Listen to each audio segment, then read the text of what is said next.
I saw this poster, Travolta as Gotti, and man, that's true. I mean, we see you on screen, and it's almost like you just embody this guy. What is the fascination of our country with mobsters, and especially, I mean, you must have a fascination with that as well, to be able to get into these characters and want to do a movie like this. What do you think that comes from our society?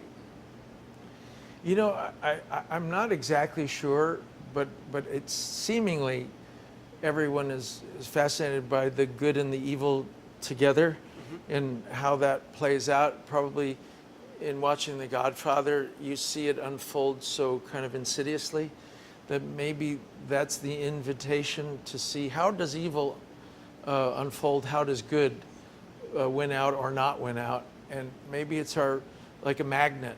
We're captivated by that for some reason, but I'm only guessing.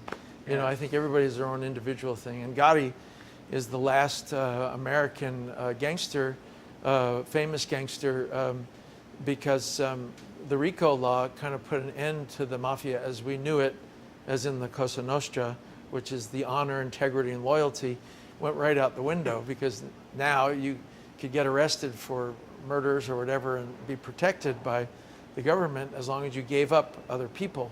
So that kind of put an end to the integrity of the mob as they knew it.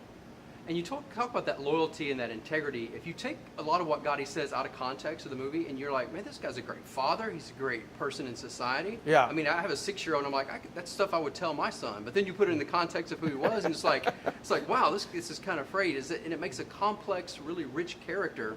It does. Was that something that intrigued you about playing him and fleshing that out? Completely. Especially the scenes where he's in prison and dying from cancer, and he's giving his integrity and thought process to his son. It's filled with dimension and dichotomies.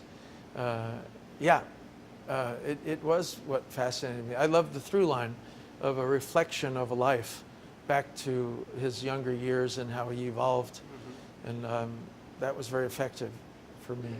Now, is it hard to get into that place? Because I can imagine you get up in the morning, go to Smoothie King, and then put on a suit, and all of a sudden you're Gotti. It seems like you would have to just really get into I had a lot of years preparing for it, because you know, 7 years ago is when it was first presented to me, and then between the actual footage, the video on YouTube, the family private portfolio of film and images, all the books that were written, all that you could put together, and all that data you can absorb and use what you feel is needed for the movie, and kind of ignore what's not needed. You know, so I think that helps you become the character a lot easier. And I love that in my particular career, is building a character, and then there's a moment where you know you own them and you can become him at a moment's notice. So that's what I strive for when I'm acting. Yeah, and you hit that, because we've seen you doing endearing characters that we love, and you're such a sweet guy, but in this one you're terrifying. You know, it's like there's something in the eyes and something you do that just brings this character to life. So yeah, it was fabulous. I wish you good luck with the film, and thanks for just giving us a life of great roles and stuff. I really appreciate that. Yeah, I love that you loved it. Thank you.